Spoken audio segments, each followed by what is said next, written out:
Thank you all. It's good to be here, and obviously a topic that I'm very passionate about. I'm going to start by asking you guys a question that may seem odd, given the title of the topic, but bear with me, it'll make sense in a moment. Here's my question. Why was Jesus delivered to Pilate? And this is the interactive portion of the program, so please shout out answers. Why was Jesus delivered to Pilate? Okay. Because Pilate had the authority? Okay. Why did Pilate think that Jesus was delivered to Pilate? Do you remember? This is actually written in the Gospels. Why? Not that you're wrong, but that's not what's written in the text. Anybody recall what the text actually says? So I'll give you a hint. One option, well, not give you a hint, I'll give you the answer, but then turn the world upside down. Mark 15:10, in most Bibles, presumably in yours, reads that for he, and the he here is Pilate, knew that the chief priests had delivered him, that is Jesus, to him, Pilate, on account of envy. Okay, and so the idea is that the chief priests are envious of Jesus. Obviously, they think he's a blasphemer and some other things as well. But in Pilate's mind, envy is playing a role in why Jesus has been brought to him. Here's the question. Was that actually why? Or was Jesus a murderer? Because you see, we have two manuscripts that actually read this way. For he, Pilate, knew that the chief priests had delivered him, Jesus, on account of murder rather than envy. This is found in two of our New Testament Greek manuscripts. They're Gregorian numbers, if you're interested, are 728 and 949. I discovered this while I was working on my thesis. You can see there is one letter difference between the two words in Greek. Phthanon, which say that 10 times fast, it's rather difficult just because of the consonants there. Or phonon, right? So the only difference is the theta, that second letter there, but big difference in the meaning. Was Jesus delivered because of envy, or was Jesus delivered because of murder? Changes things a little bit.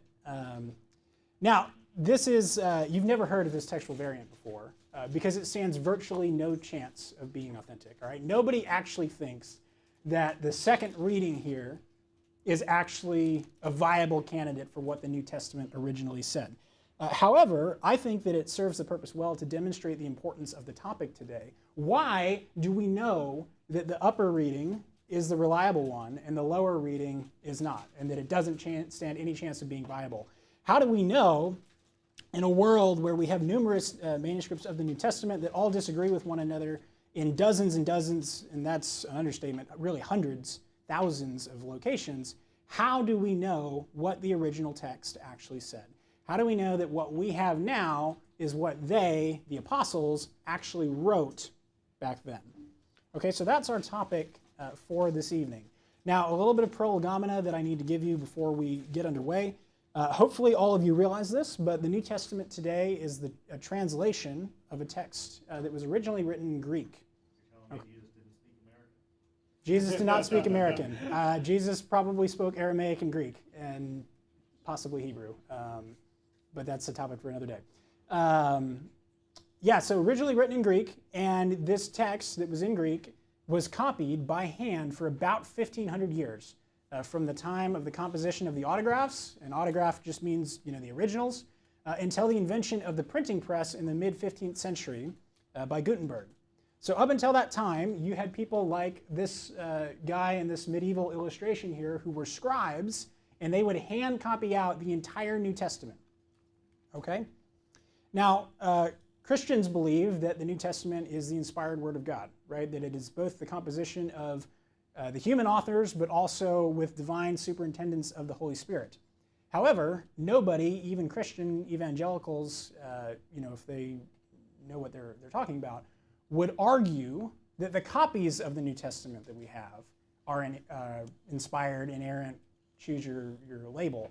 If you actually read like the Chicago Statement on Biblical Inerrancy or Inspiration, you will notice that it says that the New Testament and the Bible as a whole is wholly without error in the autographs, okay? Not in the copies. The copies are a different story, and the copies are what we're here to talk about tonight. Because if we don't have accurate copies, or we can't accurately reconstruct the text, then it doesn't matter that the autograph was inspired, whether you believe that or not.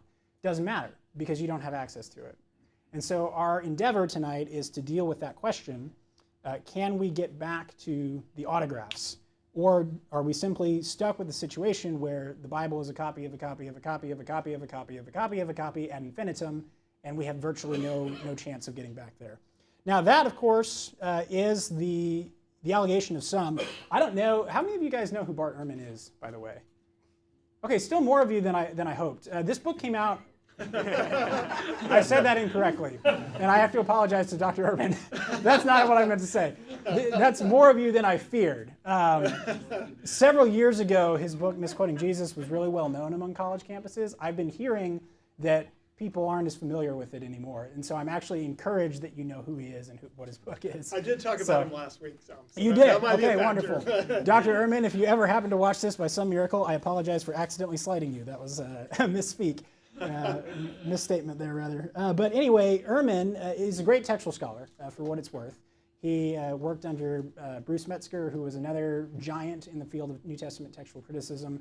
And Ehrman, though, after his time with Metzger, ended up walking away from the faith and wrote a book in the early to mid 2000s. I think it was 2008, if I remember correctly, somewhere around there. That was called Misquoting Jesus. And the attempt of Misquoting Jesus was to bring the issues of textual criticism and put them in the public square for awareness, discussion, so on and so forth. It had the effect of being rather controversial among Christians, and one of the reasons is because of statements like this that are found in the book.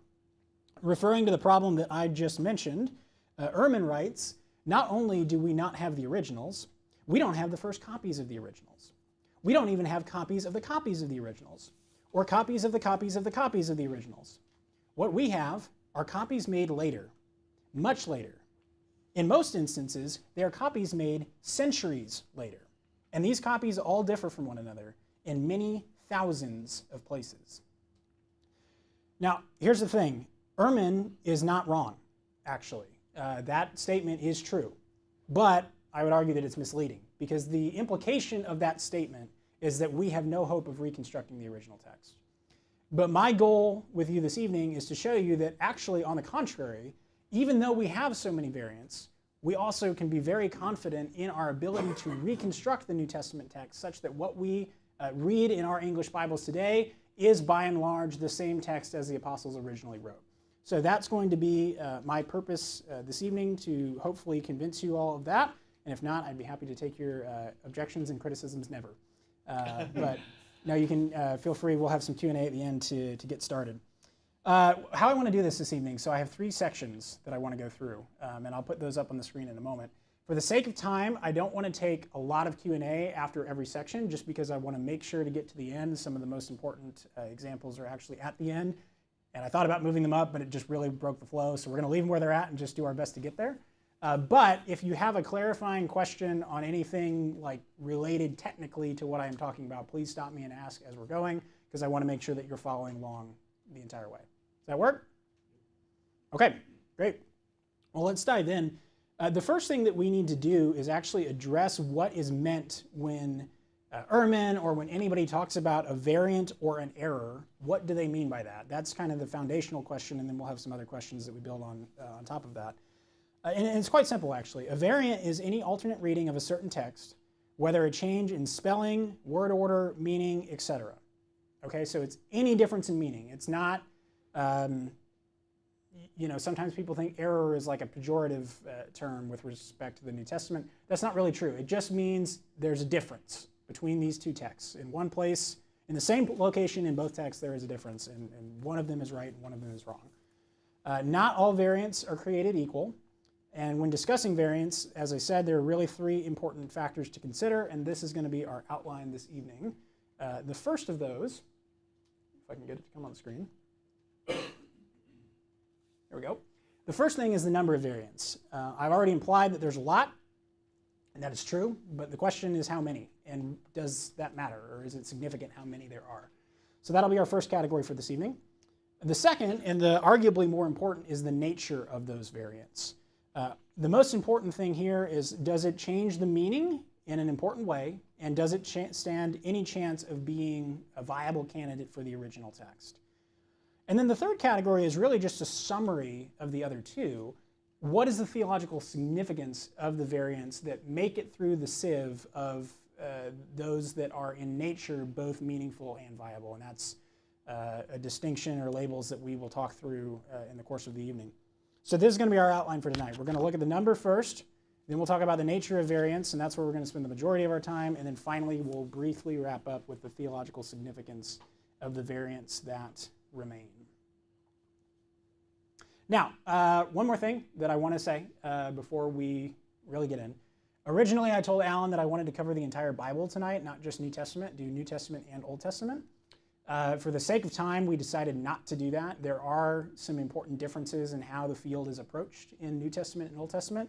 However, the same general principles that I'm going to teach you tonight, as far as like what the categories of evidence are, the method that textual scholars use to go about reconstructing the text, that applies in both New Testament and Old Testament. And if you guys enjoy this evening, you can say something to Alan, and maybe I'll come back in the future and do the Old Testament. But there's just some differences there because it's a different language, and there's different translations of it, and it's different. So take my word for it. Capiche? Okay, let's go ever onward then. So how many variants are there?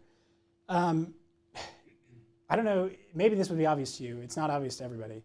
It's actually a really tricky thing to decide or to know exactly how many variants we have. And there's a couple of reasons for that, but one of them is because we literally have thousands upon thousands upon thousands of pages of the New Testament. And if you think about it, somebody would have to hand comb through every single one of those pages and identify every single error in every single known manuscript and tally all of those up for us to have an exact count. Now that is being done. There is an institute in Germany that that's their life's work, is to do that kind of transcription. But it's a really arduous, long task, and it's going to be a while before that ever happens, and even then there's other complications.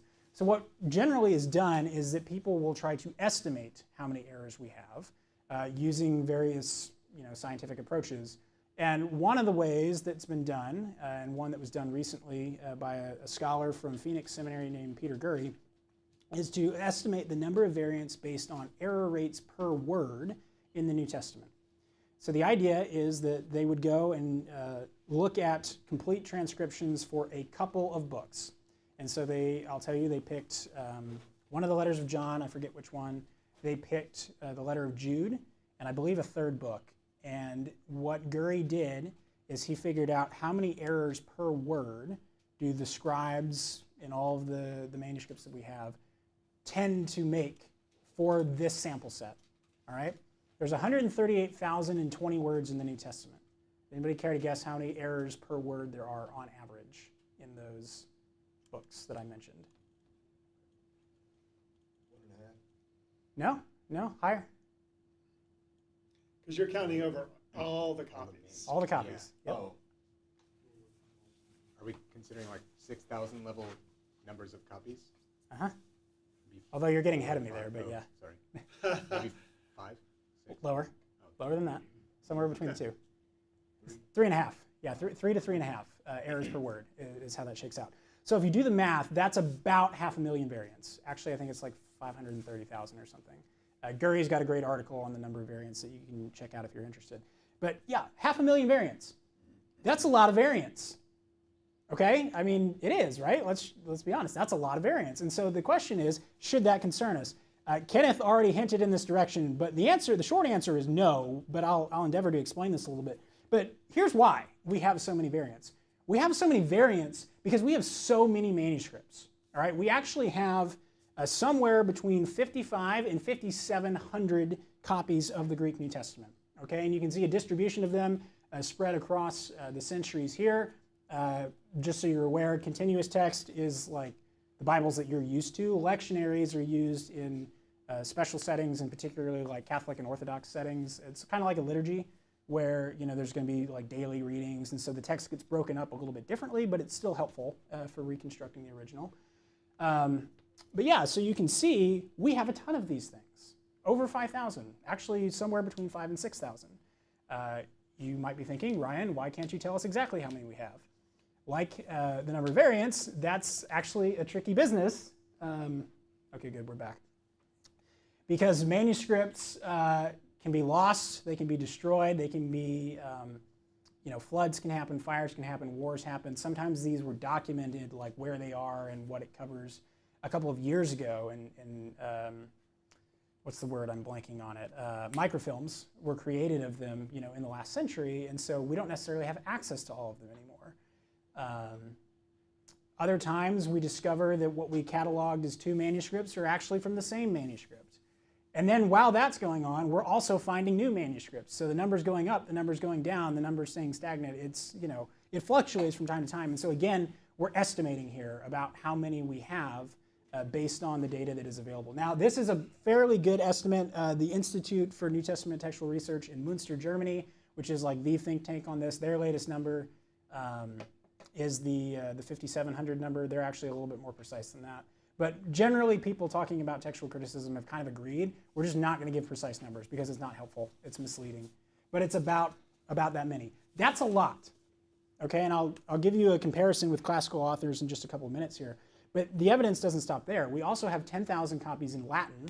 Okay, after Jerome created the Vulgate and Latin became the dominant language in the West, we have a whole bunch more copies there. We also have 5,000 in other ancient languages. So Georgian, Coptic, Syriac. I feel like I'm forgetting one or some. Oh, Gothic. There's not a lot in Gothic, but there are some. Right? There's other languages that the Bible, the New Testament, was translated into, and so we have about 5,000 of those. In total, that's between 20 and 25,000 copies of the New Testament. Can you see how if there's 25,000 copies of the New Testament, 500,000 errors is actually very understandable. In fact, it could be a lot worse than that. It's rather remarkable that it's only 3.5 errors per word, considering how many we have. On top of that, I could add that we have over 1 million quotations from the Church Fathers that reference the text. And while they're an indirect witness to it, they are still a witness to it. And so we can use those as well when thinking about what did the original text actually say. So the reason that we have so many manuscripts or so many variants is because we have so many manuscripts. Now, let me make a couple of specific comments about this data. One that might answer a question rolling around in some of your minds. We'll see when we get there. I already said we have between 55 and 5,700 Greek manuscripts. That is the most important since the New Testament was originally written in Greek. The average classical author has usually less than 50, and very few, if any of those, are written within like 400 years of the author's lifetime. There are some, not a lot though, very, very much less than we have for the New Testament. Homer is the best. Before anybody challenges me, Homer does have a lot. There are 1,500-ish manuscripts of Homer, but again, the chronological separation is an issue. And other than Homer, we have nothing that comes even close. Because remember, the New Testament is at 5,500, so many, many more. Now, that, just to be clear, because this has been something that apologists sometimes can be misleading about, that does not mean the New Testament is accurate, just because the classical authors have less evidence than the New Testament authors do. That doesn't automatically make the New Testament accurate. What it means, though, is if you're willing to trust that you have an accurate copy of Xenophon or Herodotus or Homer, for that matter, when you're reading the Iliad, most people take it for granted that we know what those authors wrote. But then many of the same people will turn to the New Testament and act like we have absolutely no idea what the New Testament says. That's just misleading and dishonest. That's not accurate. And so the value lies in the relative comparison. I think I forgot to put the bullet on the screen, but there's that. But not all manuscripts are created equal. And so here's another health warning that I need to give. I talked about separation in time for the classical authors from their original composition. Some of you, and this is the question that I anticipate some of you may have been thinking about, may have noticed on the previous page that many of the New Testament manuscripts were several hundred years removed in time. In fact, the majority of them happened in the medieval period, right? If we go, let me just flip back there for a second, right? Most of them are from the 9th century onward. That is true. Those manuscripts are less helpful to us than earlier manuscripts. And so again, an exact count is difficult. And I was talking about this actually with Dr. Dan Wallace, who runs the Center for Study of New Testament Manuscripts, textual critic, travels the world photographing New Testaments with multispectral imaging. Great ministry, by the way, if you're looking for a place to donate. He and I were talking about this just the other day, like how many are there within the first 300-400 years? His count is about 130, or it's like somewhere between 125 and 130, I believe, in the first 300 years. I chose to, and I think he's probably on the mark there. For the sake of conservatism, I used the data that was given to me on the graph on the previous slide that I got from the Institute in Münster. And counting that data, there are 110 within 400 years, which is still a big deal because remember, compared to our classical authors, that's crazy that we have that many in that short of a time span. Why did I pick 400 years? Almost lost my laptop here. About 400 years after the New Testament was composed, it started to be standardized. There was a version of the text, some would call it like a recension, that once Christianity became the official religion of the Roman Empire, things started to standardize. That's not necessarily a good thing either. There are fewer errors from later in time then, but if the recension is not faithful to the original, then that's not necessarily a good thing. So you're aware, this is actually the focus of a big in-house debate among Christian textual scholars. This is the King James debate, actually, is related to this whole thing because the King James Bible comes from a text largely based on the Byzantine text. That's what it's called, by the way. The label assigned to it is the Byzantine text. So not necessarily a good thing, though, from my perspective. If you want to make sure you're getting back to the originals, that the text is starting to standardize. That starts to happen 350 to 400 years after the New Testament is originally authored. So we're most concerned with the manuscripts that occur or that were written before that standardization really gets off the ground and it takes over. So that's where those 110 are very important. Now, there are manuscripts later in time that can still be really good. And so I actually should have made a slide for this.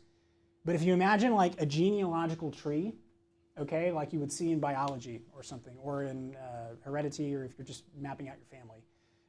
People talk about trees, genealogical trees for manuscripts. And you could have a late manuscript that was copied directly from a very early manuscript. There's at least one case that's a favorite of mine that I know of, a manuscript by the number 1739, which is a very good manuscript. And it's written 8th or 9th century, I think, maybe the 10th. I should know that, and I've forgotten. But it's later, right? It's medieval. But its text is very good, and we can tell that it goes back to an older copy. And so you have things like that. It's not just the 110 that we care about, but that's sort of how people think about manuscripts. It's a lot of work, as you can tell. You have to kind of juggle all these things in your mind and keep track of which manuscripts are the most important, but the work is being done, it has been done, and there's a way to do it. And I'm going to tell you a little bit more about how we decide which manuscripts are good and which ones are not, other than just chronology. Chronology is important, but it's not everything. So let me pause here. I don't want to take objections yet, but is everybody tracking along with me in terms of what we're getting at here with the number of manuscripts? Okay? All right, very good. Let me see. Yeah, I think that's all we needed to say, actually, about the number. So let's talk now about the nature of variance.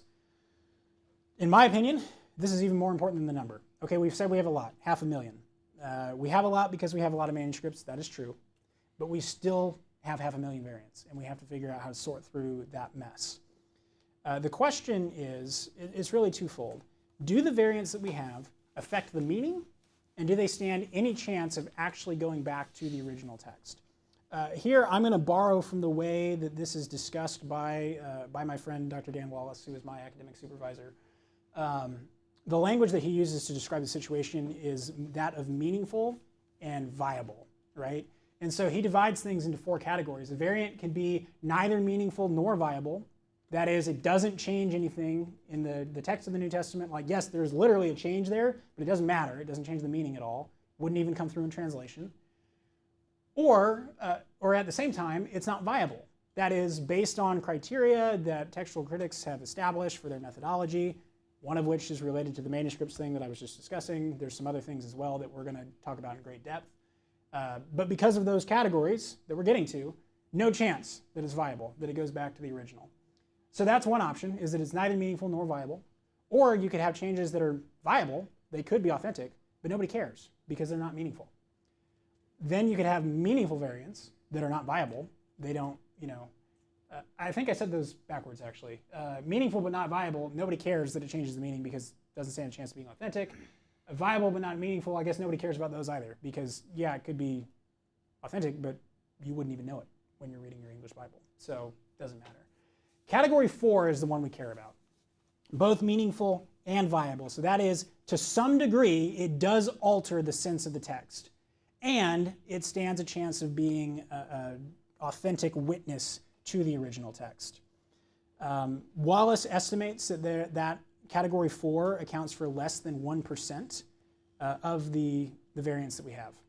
All right, 1% of that 500,000. And I actually want to tell you a way that I went about recalculating that as well and coming to the same thing. I think I did the exact same thing that Wallace did, but I brought something for a little bit of show and tell here. So let me tell you how we got to that 1% so that it's not just a number to you. So what I have in front of me is a copy of the Greek New Testament called the UBS 5. It is the United Bible Society's 5th edition. It's a Greek text, so if you open it up, it's written in Greek. And this one is produced specifically for Bible translators. Okay, it's put out by that institute that I referenced in Germany. Now, because it's for Bible translators, what they've done in here is that they only include the textual variants that affect the meaning, that would come through in translation. So they've cut out, the ones that wouldn't matter at all. Already, you might be interested to know that they only include 1,404 variants in the UBS 5. Estimating 500,000, 1,404 are in here. Of those, if you look, and I know you can't see this because it's small, so take my word for it. In the apparatus, when they have a variant, they put a letter next to it. The letter represents the confidence that the committee had in selecting the reading to print in the main text. It's an A, B, or C scale. And so if they were very confident that the text that they printed up here in the main line was like, yes, this is definitely what the original text said, they gave it an A. If they were pretty confident, but there's a small chance that it could be different, they gave it a B. And if they were not confident and it could go either way, they gave it a C. And there is no D. It ends at C. Of those, 505 of the 1,404 get an A rating. 533 get a B rating. So over 1,000, they're pretty doggone confident that this is what the original text said. Only 366 got a C. So of our original 500,000, only 1,404 are considered worthy of even telling Bible translators about, and only 366 of those are at all in doubt in the mind of the committee that put this together. And those are great textual scholars. Bruce Metzger was actually the one who wrote a textual commentary on this. I mentioned him already, one of the giants in textual criticism. So these guys know what they're talking about. And that's a very small number compared to the original number that we started with.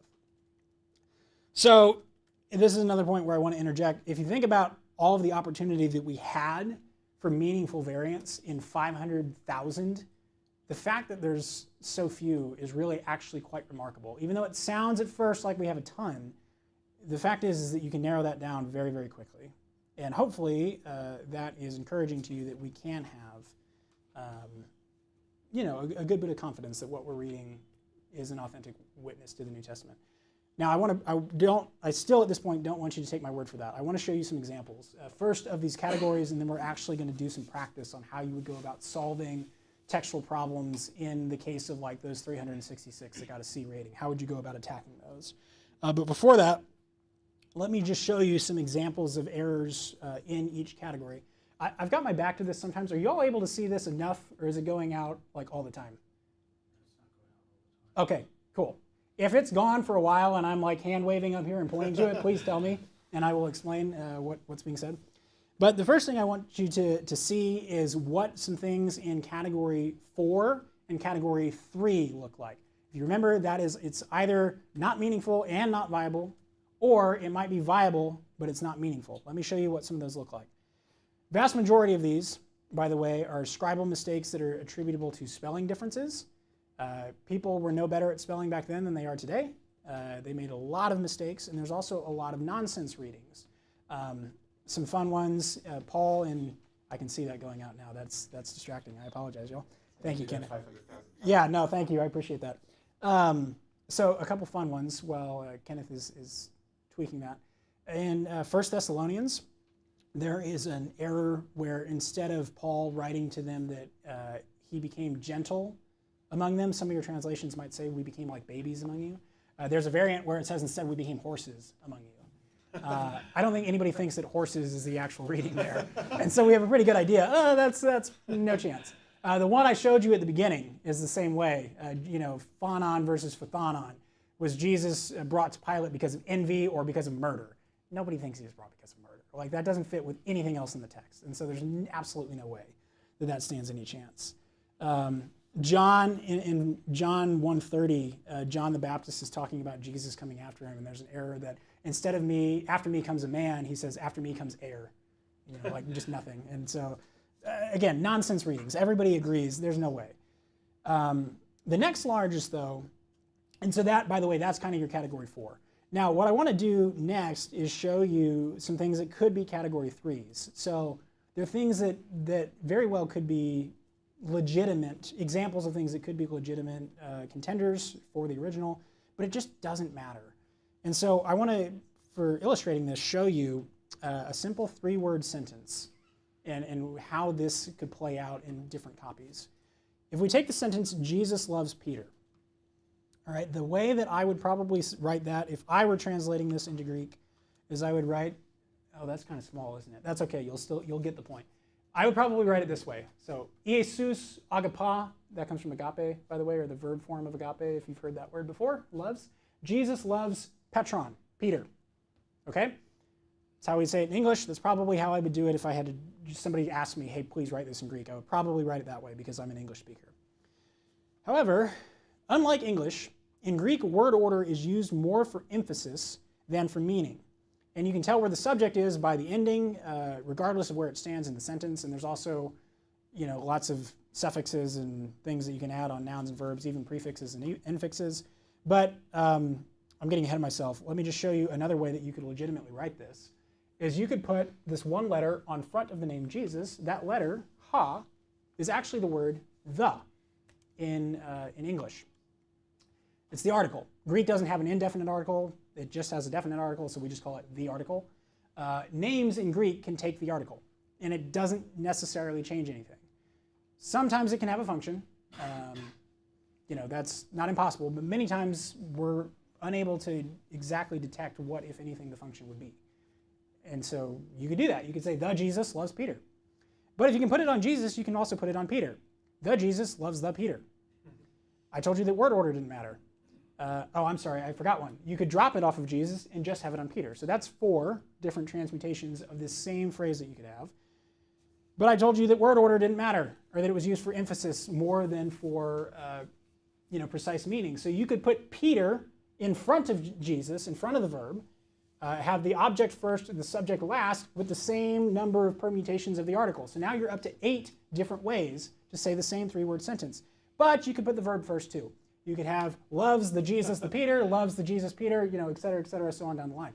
16 different ways to say the same sentence in English. Probably no difference in translation whatsoever in your Bibles. Yeah, I know, it's your fault. You raised your camera to take a picture and then it went out. And I actually needed to come back here so I can show you the next bit.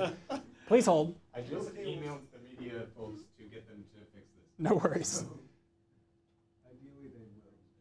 We did have 2 HDMI cables in there. We could try the other one. I don't know. Yeah, I think it is. Well, let me talk through it. Hopefully we'll get it back in a second. There is another option, though. There's actually a lot of other options, but there's at least one other important way that we could formulate this sentence that I want to tell you about. You could use a different verb. So instead of agapao, which comes from agape, which is love, has everybody heard of what's a word? All of a sudden I'm blanking. A word in English that uses this, but phileo is another verb in Greek that also means to love. Like Philadelphia. Philadelphia, thank you. The city of brotherly love. You could use phileo instead of agapao. And so now you're up to 32 different ways to say the same 3-word sentence. And there are actually hundreds of permutations of this, but there's 32 for your personal enjoyment. No, that's fine. Thanks for doing this. The thumbnail has the text and the actual camera picture doesn't. If we can't get this working, I am happy to send Alan a copy of this slide and he can distribute it to you all. Please do that. I can do that, yeah, because this is fun. And I'll tell you, this is just the tip of the iceberg. There are many other ways that you could continue. There's other synonyms, there's other things that you could do. Like, it's crazy, the number of different ways that you could say the same thing. Do you have the total number? It seems like Wallace quotes something. Wallace, yeah, he does, and I'm trying to remember what it is. Like it's several 1700 hundred. or Yeah, it's something. a lot. It is ridiculous. really, really a lot. It's absolutely nuts. So you get the idea. I couldn't fit that many on a slide. I stopped when I ran out of space. But you get the point, right? So all of these things, you could have legitimate variants that are legitimate contenders for the original text. Who cares? Like, it doesn't matter. And so Valuable but not meaningful. viable but not meaningful. That's exactly right. So these are category 3s. We have digital variants tonight here. Yeah, we do. So actually, let me leave this, and I'll just chat for a minute while Kenneth messes with that. So in category 4, I don't know why I moved to the other side, but for some reason it gives me a little bit of mental and emotional separation from what's going on over there. Get away from the problem. Yeah. So category 3, which is, I'm sorry, I just did that. I did 3 and 4. Category 2, that is things that are meaningful but not viable. Let me give you a verbal example of that. No, never mind. Here we go. All right. Does anybody read the King James Bible, by the way? Okay, not to pick on you guys, but I want to show you an example that this is in the King James. Actually, what I'm going to show first isn't, and then the variant is. In 1 John 5:7-8, most Bibles, if you open them in English, will read this way, something like this, right? There are 3 that testify, the Spirit, the water, and the blood, and these 3 agree. And a lot of people would say, yeah, this is related to the Trinity, right? You're seeing some echoes of the Trinity here. The King James Bible reads this way. There are 3 who bear record in heaven, the Father, the Word, and the Holy Ghost, and these 3 are one. And there are 3 who bear witness in the earth, the Spirit, the water, and the blood, and these 3 agree in one. And if anybody's fact-checking me, and it's a little bit different than that, that's the gist of how it reads. It's been several years since I built this slide, and I see one of you flipping out there, so if I've made a mistake, tell me. But it's something like this, and there's a historical reason to why that is. When the Greek text, the first critical edition of the Greek text that eventually would come to stand behind the King James Bible was written, or not written, compiled, the man who did it, Desiderius Erasmus, a humanist, that's the word I'm looking for, in the German Renaissance, also an acquaintance of Martin Luther, didn't have very many manuscripts to work with, but even with the 7 or so that he did, he couldn't find any that included this latter version of the Trinitarian formula in 1 John 5. However, it had become a staple in the Vulgate, and so he got a lot of flack from the Pope about this, that, hey, you need the Trinitarian formula in your edition. And Erasmus reportedly said, if you can provide for me even one manuscript that has it, I will include it. And lo and behold, on his doorstep, a couple of years later, a manuscript that appeared to be made to order showed up at his doorstep that had the Trinitarian formula in it. And so it was included. Now, there are, I believe, others that have it, but pretty much everybody agrees this is not part of the original text. And so many English Bibles, I don't even know, newer King James editions and the New King James may even do this. They might put it in brackets or maybe they don't. But the point is, most scholars, as far as I know, almost all scholars who study this would agree, not part of the original text. It's definitely meaningful. It's a far clearer articulation of the Trinity. It would be the clearest articulation of the Trinity in the New Testament. But virtually no chance that it's original, because it's not there in the textual record. So that is a meaningful variant, but it is just not viable. Lastly, let me give you an example from category 4, the category that we care about. This one is both meaningful and viable, but I would suggest it's not particularly important. Pertains to the introduction of John the Baptist in Mark's Gospel. So in Mark 1:4, and for comparison, you can look at the Net Bible and the ESV here. If you open the Net Bible, which is the New English Translation, it will read, John appeared baptizing in the wilderness and proclaiming a baptism of repentance for the forgiveness of sins.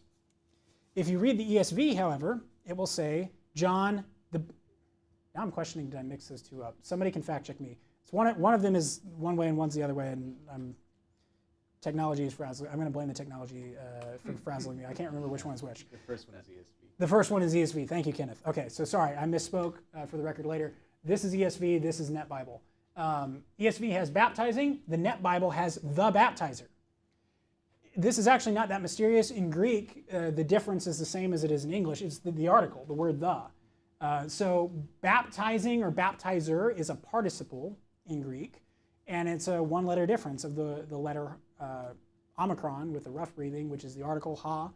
And so either the participle is like a participle of manner, describing the manner in which John appeared, what John was doing when he appeared, he was baptizing, or it's a label for him. It's a substantival participle that is telling you something about John, right? Or I guess it would be adjectival. It's modifying the name John. John the Baptizer, okay? Does that matter? I don't think so. And especially if you think about, like, let's say that you go with the ESV one, and you're like, well, do I now lose that John was called the Baptist, that was, this label that was attached to him? I don't think so, because if you apply that logic everywhere, then you have to believe eventually that John continued to go around baptizing after Herod cut his head off. Because there's other passages in the New Testament that make reference to John with the participle afterwards that's baptizing, but it's reflecting after John was already dead. So I guess instead of the Baptist, it would be similar to John who baptizes. you could take it that way. Even with the article, you could actually take it that way. That gets into a question of like, what's the best way to understand the attributive function of that, or the adjectival function there. But yeah, I mean, you're not wrong. That's the way that you could go about this. So the label applies to John whether the article is in Mark 1:4 or not. We know that John was referred to as the Baptist, the one who baptizes, the baptizer, as the net does it here. He's got that label, whether or not it's functioning that way here in Mark 1:4 or not. And so it doesn't really change anything. This is a meaningful and viable variant. You can tell that because the ESV and the Net Bible have different readings in English. So it's a category 4, but I don't think any of you care. Okay? Y'all tracking? Being a Baptist really matters to me. I've got no comeback for that. Oh, geez. All right, so now let's do my favorite part of this presentation. I want to give you guys some examples and do a little bit of TC in practice here. So let me show you. First, I'm going to give you the categories of evidence, the methods that TC scholars employ when doing textual criticism. I told you earlier I was going to do that. And then we're actually going to work through, hopefully we'll have time for 2 examples. Originally I had more, but I know that we won't get to them. So we're going to try to get through 2. But first, let me tell you about what are the categories that come into play here. So when you approach a textual problem and you're trying to determine which one of these readings is most likely to be original, the first thing that you do is you start with the category of internal evidence. There's 2 categories within internal evidence, intrinsic probability and transcriptional probability. And let me tell you what each of them are. Intrinsic has to do with what would the author have been most likely to write in the text that you're looking at. And so if we were to talk about the John the Baptist example that we just used, does Mark often put the article on the participle baptizing when he refers to John everywhere else that he refers to John? And if he does, that's a hint that he might have been likely to do it there too, right? If an author consistently does a thing everywhere else, and he doesn't do it in a different place, but there's a textual variant there that has the thing that the author normally does, that's a hint. Maybe, if you're going to suspect that the author was consistent in his style, maybe you start to favor the reading that is consistent. You can't do that in a vacuum. There are some places where authors intentionally deviate on their style, and so this is not foolproof, but it is one line of thinking.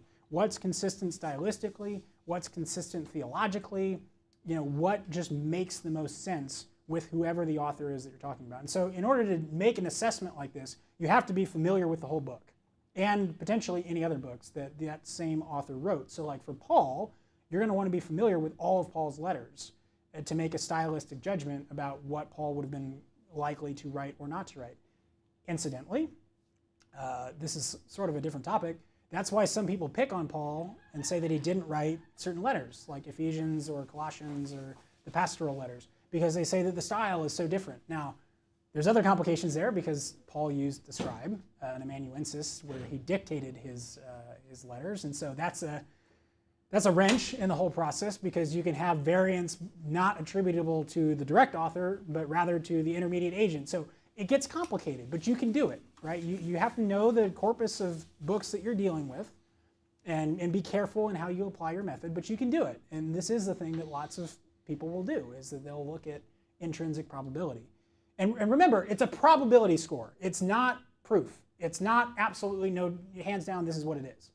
It's just one factor of what we're going to see are 3 in total that you use when weighing things. Transcriptional probability then pertains to what would the scribe have been likely to do. Many times what the scribe would have been likely to do works the opposite way of what the author might have been likely to do. Scribes generally tended to smooth things out. And so if there was rough style, rough grammar, or even like hard theology, let me give you an example of that we're not going to have time to cover. Matthew 24:36. Did Jesus say, there is no one who knows the hour, not even the angels in heaven, nor the Son? Or did he just say that the angels in heaven don't know it, right? And they omit the or the Son part. That's actually a really difficult problem, and there's good arguments on both sides, but that gives you an idea of the kinds of statements that, for some people, challenge their theology a little bit. And it's actually the case that there are some manuscripts where those kinds of theological difficulties get smoothed out, or where there are opportunities to heighten reverence for Christ. Sometimes that happens. That's what I wrote my thesis about in a particular manuscript written in the 5th century, is whether or not there were evidence of theological tendencies. And I looked at the Gospel of Mark, but people have looked at all kinds of different things. So that's something that you have to think about with the scribe. Would they have been tempted to smooth this out stylistically, grammatically, theologically, etc.? So that's transcriptional probability. Together, that's internal evidence, but there's also external evidence. And here we are concerned with manuscript date and character. We talked about date earlier, so I'm not going to rehash that here other than to say, generally, earlier texts are better, or if you're going to deal with a late text, can you trace it back to an earlier text so that you know its Kevin Bacon number is smaller to get back to the original, right? Character then is a funny one. It's effectively an aggregate of internal evidence across an entire manuscript. So if you deal with, let me pick one, P75. It's a papyrus manuscript. It's 3rd century, I believe, 2nd to 3rd century, and it's generally considered a very, very good copy of the scriptures, of the New Testament specifically. How do we know that it's good? Because somebody went through all of P75 and they evaluated the types of mistakes that author made. In fact, there's no marker here, so I'm just going to describe this for you. You got it? Okay, let me do this. How am I on time? I'm going to do it. Sorry, you spent a lot of time waiting for me. No, that's fine. Okay, so if I wrote a sentence, and I apologize to you on that side of the room, I don't know how to, I'll just move out of the way when I'm done. So if I wrote the sentence, my name is Sam,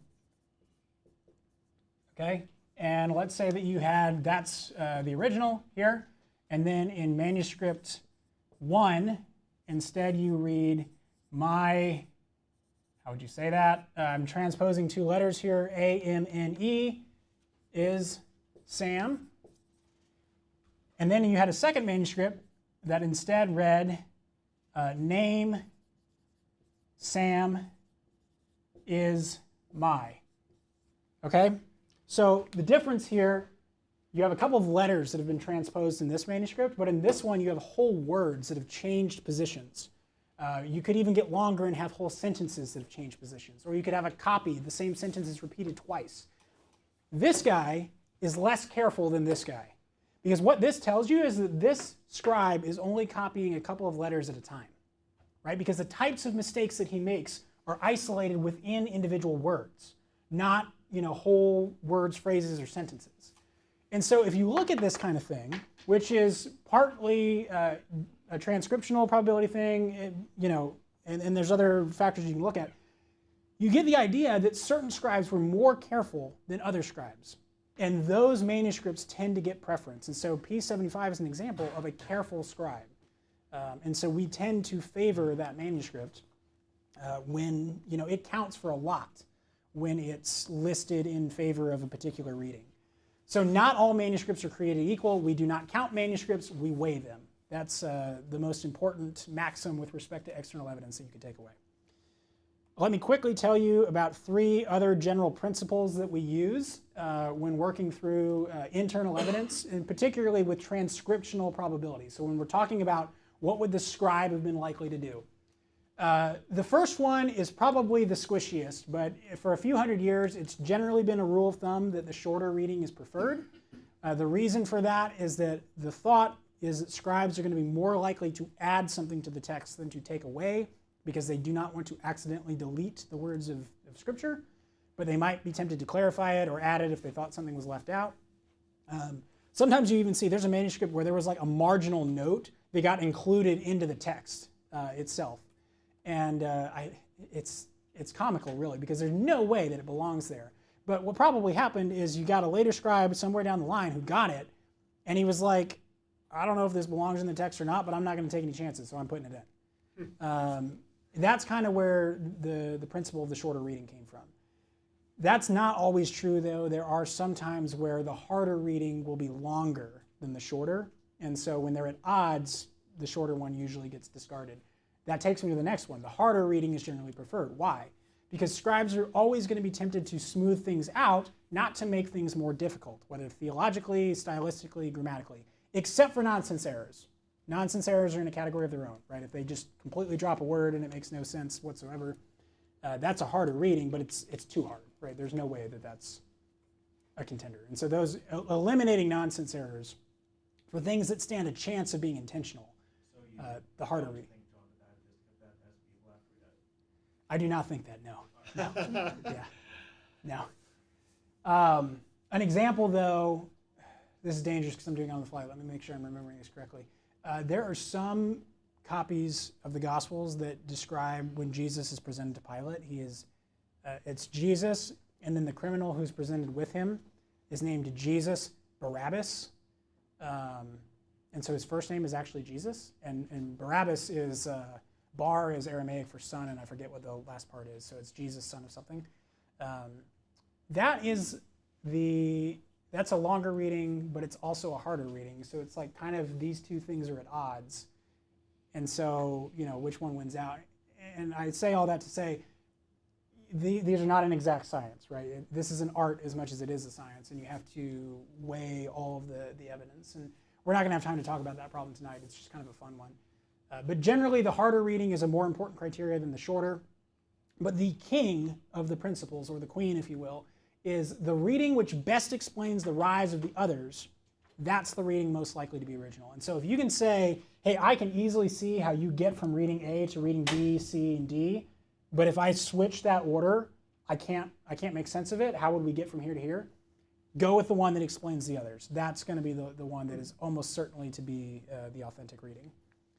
So it's 8 o'clock. Let me try to give you two quick examples, and then we will adjourn, because the last section is going to take about 30 seconds for me to say. Revelation 1:4 is the first. In many of your Bibles, if you open it up, it will read something along the lines of John to the 7 churches that are in Asia. Grace to you and peace. And now, I think in English they've probably smoothed this out, but if you were translating it from Greek, really this is how I would do it. From he who is, and who was, and who is to come. Now in English that's kind of bad grammar, but we think we know what John is doing with it, which I'm going to tuck in my back pocket for a few minutes from now. But it's kind of bad grammar, right? It's a little bit awkward.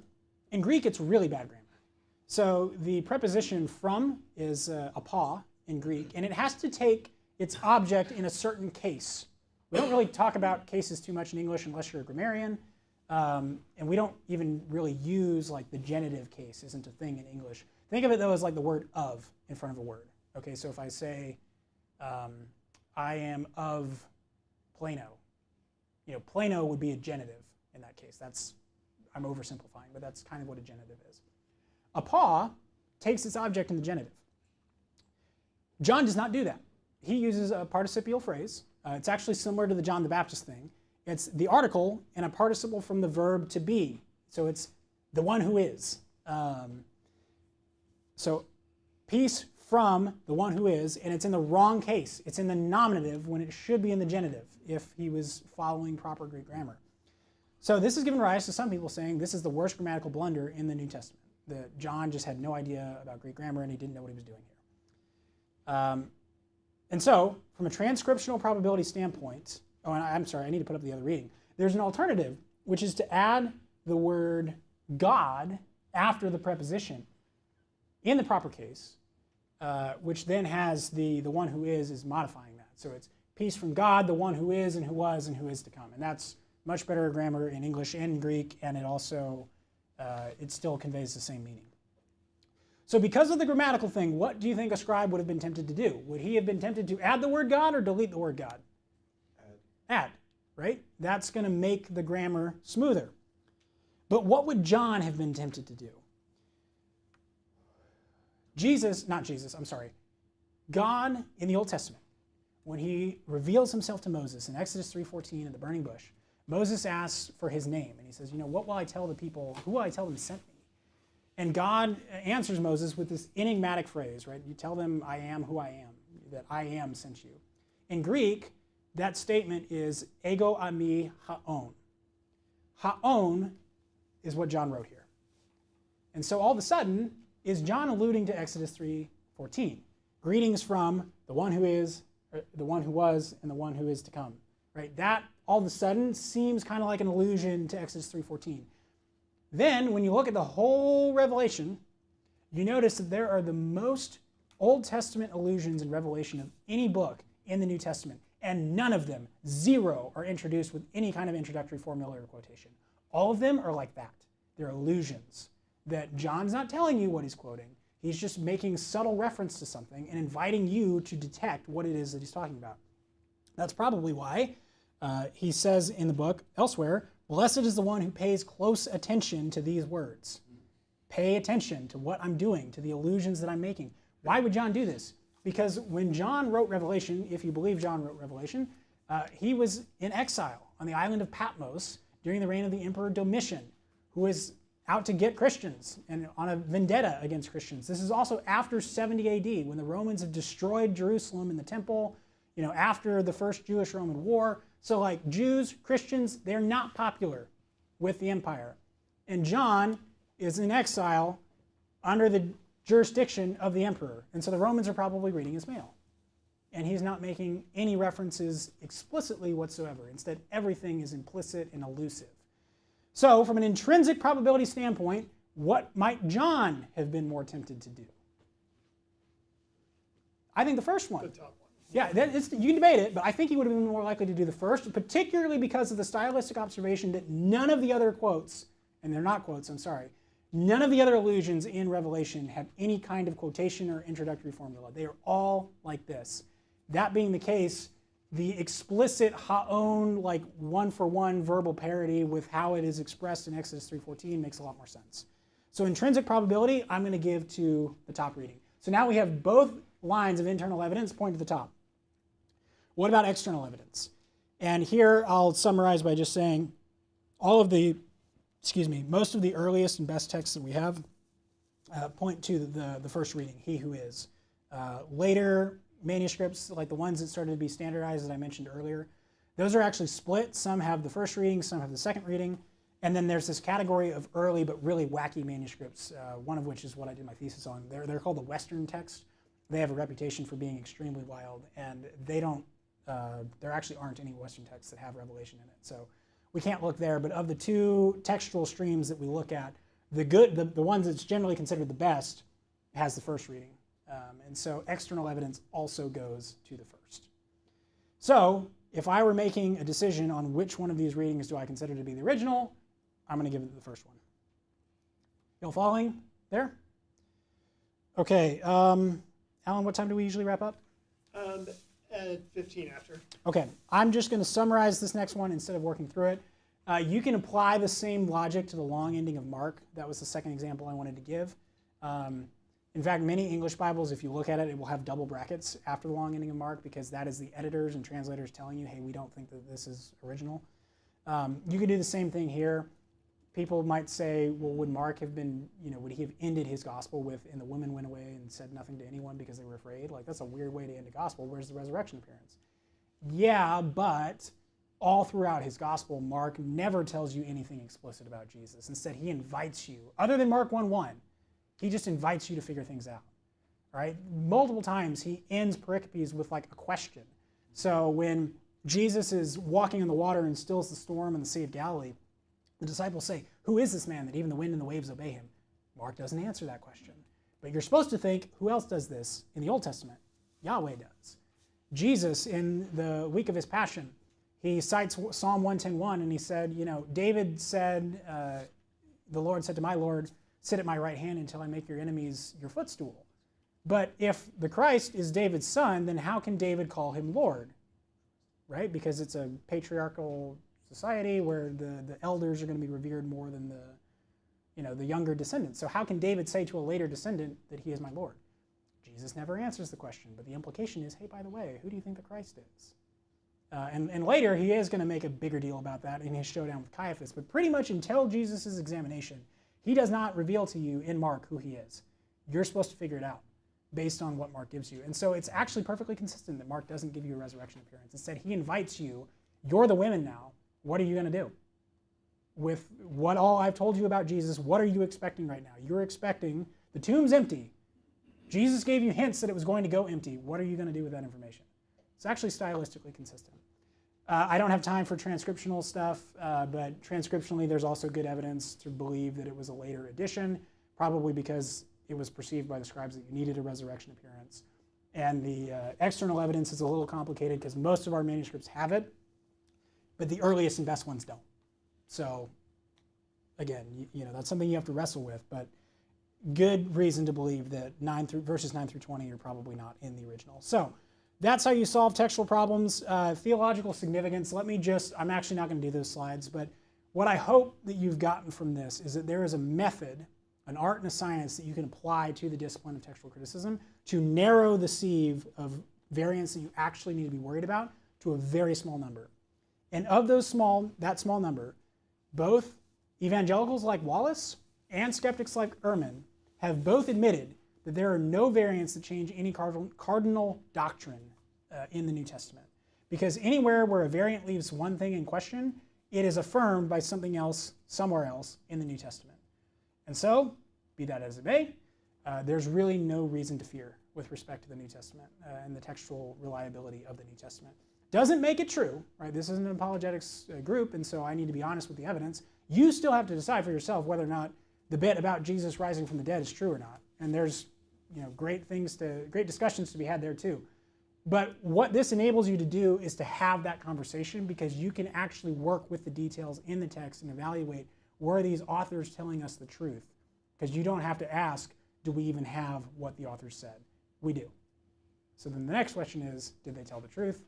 And that, of course, is the subject of other sessions. So I will end there and be happy to take any questions you have. I'm just going to unplug so that nobody freaks out on me over here. But thank you for your attention. I apologize that we ran out of time or ran short on time there at the end, but happy to take any questions you have. Yes? You had the slide that talked about the difference between, say, John baptizing and John the Baptizer. Yep. I was wondering what would that be marked in that item? That's a good question. Actually, let me see if I can flip there. I'm sure I knew that at one point, and I've just probably forgotten. Let me see. I told you that was in Mark 1:4, right? I'm actually curious if they even put it in here. They might not have. Because the thing about meaning, right, is it changes the meaning to some degree is what I would consider a category 2. But in here, I think they were a little bit more strict with what they considered to actually change the meaning. I mean, that one should be in there, in my opinion, because the ESV and the NET handled it differently. But let me see if they put that in here. Yeah, they did, actually. But they didn't give it a number. Why did they not give it a number? Oh, here they did. They gave it a C, actually. Yeah, so that's one of the 366, which is what I would have guessed. Yeah. So. And where would one get one of those? You can get this on Amazon. It is called the Greek New Testament 5th Revised Edition with Dictionary. But if you Google like UBS 5, you'll find it there too. You can also buy it from like Henderson Publishers or various. I think Henderson Publishers or Amazon are going to be your best bet. But like ChristianBook.com, you can get it on there too. UBS 5 is what it's called. It is in Greek though. Remember that. So like to work with it, you're going to have to know a little bit of Greek or know somebody who knows a little bit of Greek. But it's a great. If you do, it is a great resource. And this is the one that like Wycliffe Bible translators that they would take with them as you would work with this one. So yeah.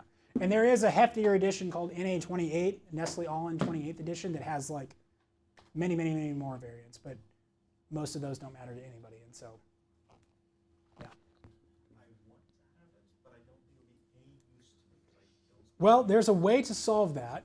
Enroll at Dallas Seminary and study Greek with the New Testament faculty there, and then in a couple of years you'll be good to go. There's actually I say that tongue in cheek. There are ways, if any of you are actually interested in learning a little bit of biblical Greek, there are ways that you can do that don't require you to go to seminary. There are some books that are available to help kind of self-guide you through, but what I would actually recommend is that there are online courses that many times seminary faculty will offer, pre-recorded in many cases, that lay people can enroll in. And so there was one recently, and I forget who did it. It wasn't somebody at DTS who had both a Hebrew course and a Greek course that they were offering. Bill Mounts, if any of you have heard of Bill Mounts, he has some good resources on learning Greek, and I think he has online video classes that you can take. He has an entire video set. Yeah, perfect. That you can order, and I think you can actually access it on his website too. Yeah, I think that's right. But he's really easy to follow. Mounts is one of those guys that tries to dispel the complexity of Greek and say, no, if you just give this time, you can learn it. So yeah, he would definitely be a top recommendation. And I would agree with his assessment on that. You can do it. It's a little bit difficult, but it's not. It's a very logical language, Yes, and so you guys in here, not to stereotype, but you're pretty logical people. So you can figure it out. If you wanted to do it, you could do it. So. Speaking of DTS and all, and you mentioned Dan Wallace several times, but Yes. I don't think people realize like this, how significant it is that he's going all around the world. Can Yeah, you I'd be happy to elaborate talk on about it. I would be happy to, and I'm sure he would appreciate that. So Dan Wallace was until very recently a professor at Dallas Seminary. He just retired a couple years ago. I was honored to be one of his last students. He is a grammarian first and foremost, but also a textual critic. And he has an organization that's run out of the Hope Center in Plano called the Center for the Study of New Testament Manuscripts.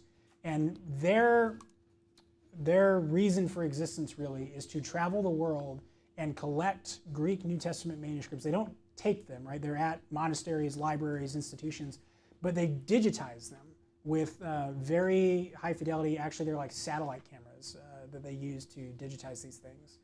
And the result is that you can log on to DTS's website, look for a manuscript and see all the images of it, and actually see the text better in their images than you could if you were dealing with the real thing, because you can just zoom in and zoom in and zoom in. And they even have found like what are called palimpsests, which are cases where there was originally a text and then it was later scraped off and something else written on top of it.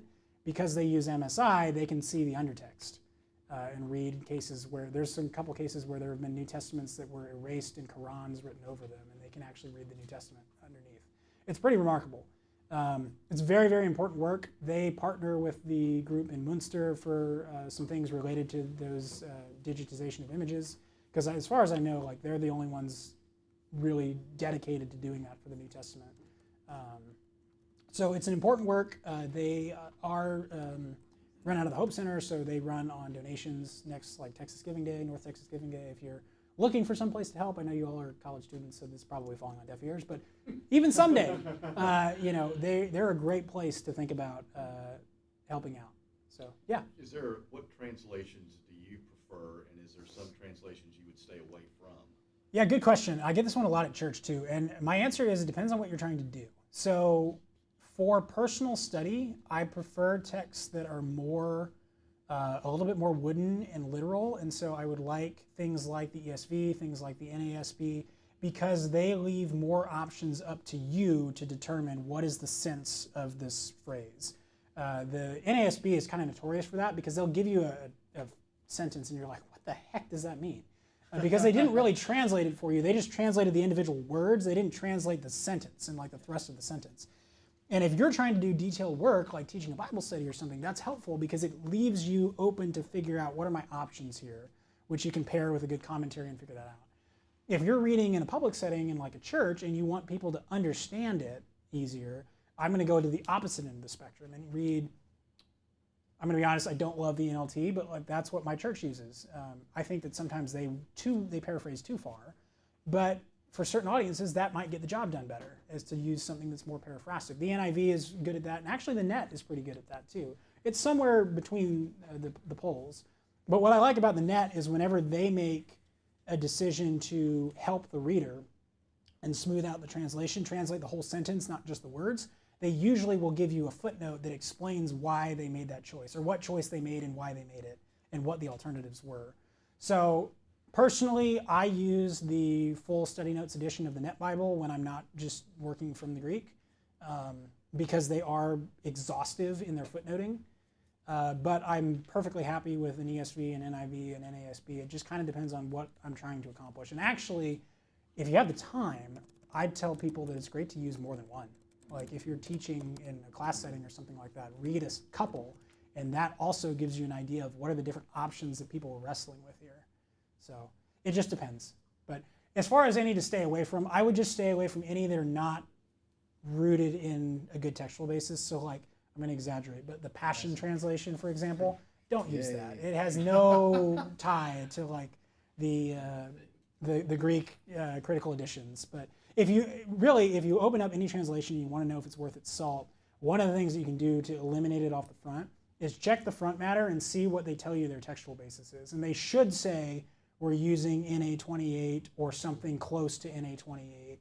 That's the Nestle-Aland 28th edition. Hopefully the 29th is coming out soon. But it should be something from the Nestle-Aland tradition. And if it's not, they should have really good justification for why it's not. Because that is the standard critical text that scholars and translators use. Yeah. Well, scholars, I guess. Translators are using UBS 5. But just, I didn't mention this. UBS 5 is the exact same text as Nestle-Aland. It's just a different apparatus, right? Because this is for translators. It's got fewer variants, more meaningful. But the text is exactly the same. So hopefully that's helpful. Yeah? I was just going to ask, is there any like variant / error that really jumps out at you as being like the most theologically significant, the most theologically meaningful, like something that really does alter it, even if it's helped by someplace else? That's a good question. Honestly, the one in Matthew 24:36 is pretty interesting because it's like, is Jesus ignorant of the hour of his return? That one is really interesting. It's also, I think it's, one of you help me, it's either 1 Peter 3:10 or 2 Peter 3:10, and I think it's 2 Peter 3:10, that is about the earth being laid bare or burned up at the return of the day of the Lord. And I have no idea which reading is authentic in that case. I have some thoughts, and at one point I had a stronger opinion than I do now. And so that could have some implications for like eschatology. Are we coming back to this earth? Like, are things going to be restored here, or is it a clean slate that's going to be wiped out?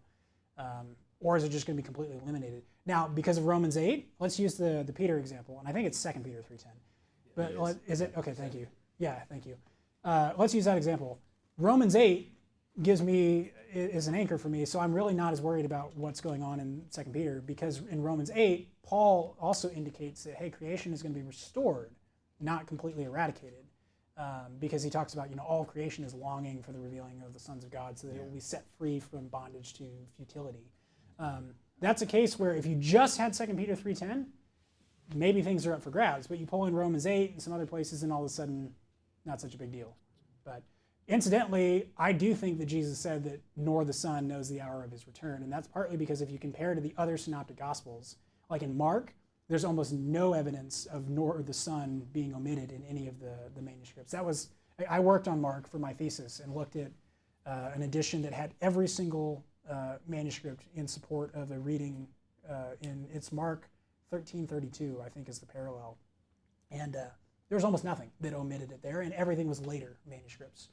Matthew is a much trickier situation, but because of the testimony of Mark and the fact that I think Mark used Matthew, my hunch there is that it actually was something that Jesus said, and the scribe wasn't making the reading simpler, but I actually think Matthew was making it a little bit more theologically palatable for his readers. And he gives you a hint that he's done something a little bit, but that he doesn't totally change the meaning, because even if the nor the Son is not there, which is my position and Dan Wallace's position, actually Ehrman's position too, all of us would agree that the nor the Son is not an original part of Matthew, that the scribes actually added that to be consistent with Mark. But Matthew hints to you that he's still monkeyed with it a little bit by omitting that, because he said that only the Father. He said, nobody knows the hour, not even the angels in heaven, but the Father only. And the word is monos, and that is not in Mark. And so that's an interesting topic for another day, but is it the case that sometimes the evangelists have actually smoothed out the text a little bit from Mark? And I think that they did. I don't think that's a problem, incidentally, and if you want to talk about that, we can. Because I think all of the gospel writers came to the text with the intent to show you a particular portrait of Jesus and they had a narratival purpose in mind, and that doesn't conflict with their ability to accurately report what happened. Matthew still preserves the gist of Mark, even though he made it a little bit kinder sounding for Jesus. But, We are out of time, but thank you so much for a great presentation. yeah, absolutely. Thank you all for your attention. It's always a pleasure to be here. And thanks, Alan and Kenneth, for having me.